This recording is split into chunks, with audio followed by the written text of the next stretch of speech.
Today we are going to read. Hanuman's Ramayan. Yes, it's Hanuman's Ramayan, retold by Devdut Patnaik, Retold by Devdut Patnaik. pictures by Nancy Raj. Pictures by Nancy Raj. Yes, this book was gifted to you by Smita Mema. Okay? Yes. Yes, let's read. Valmiki put down his pen and he smiled. He had finally finished his story based on the life of Ram, Prince of Ayodhya. He had written it like a long poem and he called it Valmiki's Ramayan, meaning Valmiki's story of Ram. Mighty pleased with what he had created, Valmiki went around the world showing it to everybody, maybe even showing off a little. Who is Valmiki? Yes, he is the one. So he wrote Valmiki's Ramayan and he's boasting around. So who did he boast it to? Let's read. It is wonderful, said Indra, the rain god. Yes, it is, said Vayu, the wind god. I like it, said Agni, the fire god. Brilliant, said Varun, the sea god. The river goddess, Ganga and Yamuna, gasped. Such perfect use of vocabulary, grammar, metre, and melody. But a sage named Narad, he is Narad, but a sage called Narad was not impressed. It is good, but, what do you mean but? Asked Valmiki. Well, actually, said Narad, I have read a better Ramayan. Uh-oh, do you think there will be a problem? I think so. What about you, Adyank? I think there is a problem going to happen. There's a problem going to happen? Let's read. A better? What do you mean? A better Ramayan? You mean there is someone else who has written the story of Ram? Asked Valmiki. Yes, exactly, said Narad. Who? Asked Valmiki, impatient and sounding a little anxious. Do you feel anxious ever? No. No. I feel anxious when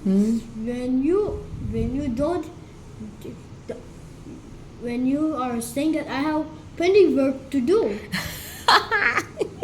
When you have pending schoolwork, you feel anxious? Yes. Okay, that's fair. He had worked hard and long on this epic.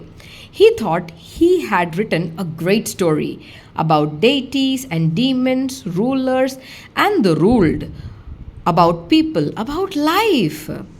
It was supposed to have been one of a kind. And now this competition.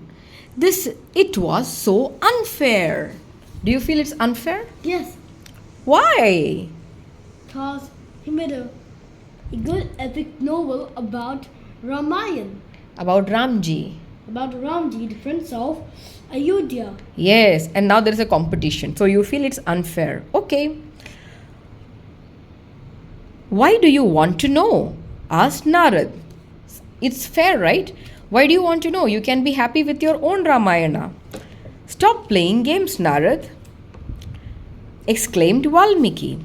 Just tell me who has written the better Ramayan. If you must know, replied Narad, deliberately taking his time. It's Hanuman. Hanuman? Shouted Valmiki in disbelief. That monkey? I don't think he is happy about it. Hanuman was in fact a character in the story of Ram. He was the monkey who had helped defeat Ravan and rescue Ram's wife Sita from captivity. I know he can fly through the air, build a bridge over the sea, pick up mountains, and kill demons. But I did not know he was a writer, said Valmiki. Tell me, about this Ramayan. Look, why don't you read it yourself? Suggested Narad. Go to the foothills of the Himalayas. There is a warm valley between the two cold mountains, like this. Is a banana orchard. Hanuman lives there. Hanumanji loves banana orchards, isn't it? I am sure he'll be happy to share his Ramayan with you. Maybe you can show him yours. I think that's a great idea. What do you think? Great idea. Great idea. Valmiki immediately set out. Better Ramayan indeed, he mumbled under his breath. Valmiki walked a full month in bitter cold and freezing winds. The passage that led to the valley was steep and rocky. Why don't you think that he is taking a flight and going? Because flights are not being invented. Oh, these are old times, is it? Yes. Yeah, good point. At last he reached the banana orchard, a paradise for monkey, thought Valmiki, as he looked upon the green leaves, yellow fruits, and purple flowers. Have you ever seen a banana tree? Yeah. Yes, where? In Amokyo. Yes, in Nagmokyo Park. Correct. Valmiki ate a banana and waited for Hanuman in the shade. He was about to doze off when his eyes fell upon some broad leaves not far from where he sat. Yes, there. There appeared to be something different about those leaves. There were white marks on the smooth green surface, as if someone had deliberately scratched on them. Oh. Are you okay? Yes. He got up to take a closer look. They were different. There were fingernail marks on the leaves. What looked like scratches from a distance were actually letters, words, sentences, a story. As Valmiki began to read, he realized it was the Ramayan, Hanuman's Ramayan. Isn't that awesome? So Hanumanji wrote it on the banana leaf. Valmiki read as a thirsty man drinks water eagerly. Are you eager about something? Do you ever felt eagerness ever? No? I feel eagerness When? when I want to get the Donuts the donuts. or a car or homework. You eagerly wait for your homework. Is it? Though I eagerly wait for my toy. Okay. He read from the first line to the last of each of the 7 banana leaves, not missing a single verse, noticing every punctuation mark and paying attention to every turn of phrase. When he came to the end, Valmiki began to weep. Uh-oh. Why do you think he is weeping?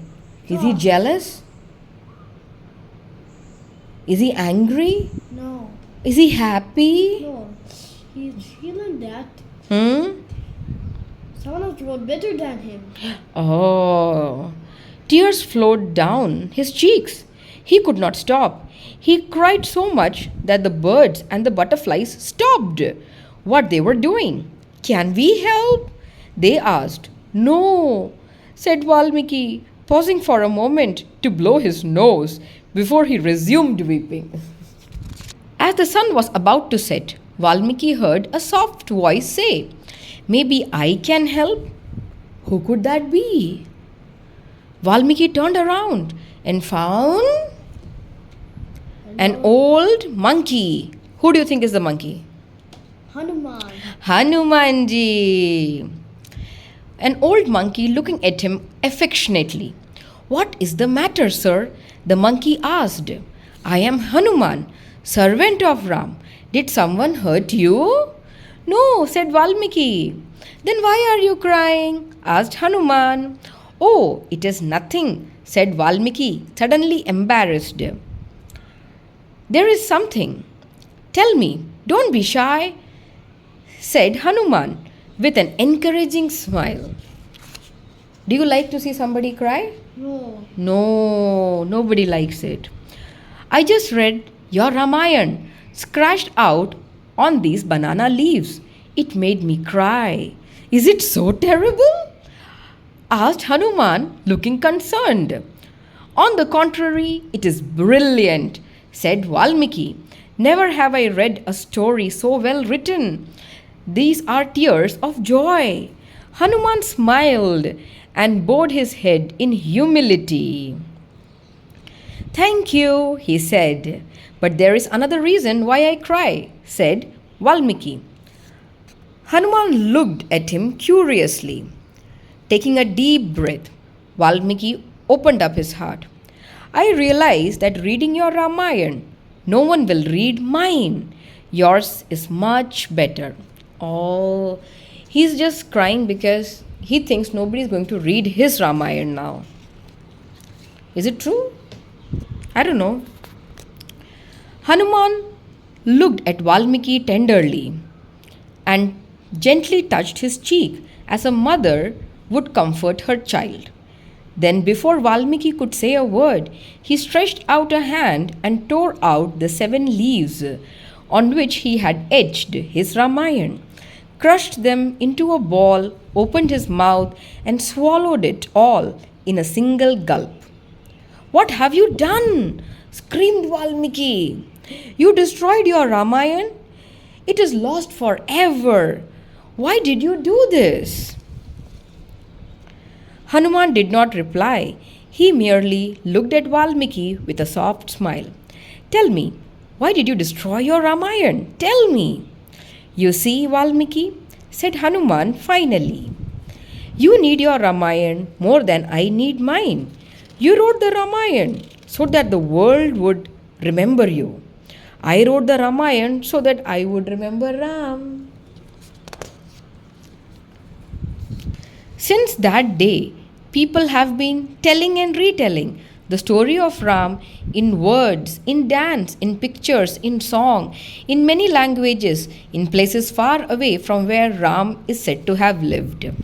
Every time it is told differently with new twists and turns. So there are many Ramayans, each one unique, each one wonderful. Finally, what matters is the story, not the teller. The end. The end? It's the end. And that's the story of Hanuman's Ramayan.